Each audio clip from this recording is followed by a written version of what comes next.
Вопросы дискриминации, вопросы гендерного равенства, конечно, и те вопросы, которые мы сейчас поднимаем, они равны, одинаковые для всех центральноазиатских наших стран. Сейчас этот вопрос намного изменен у нас, если взять наше государство, Узбекистан.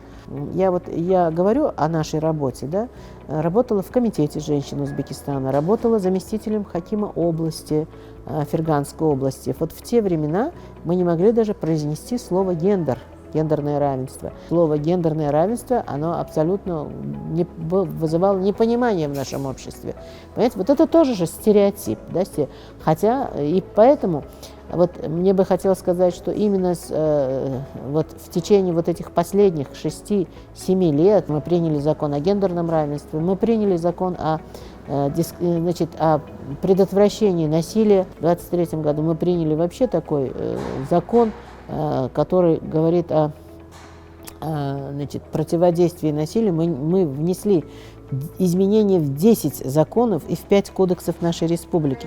И правительство тоже сейчас, правительство во главе с президентом республики уделяют огромное внимание тому, чтобы развивать женщин, молодежь, девушек.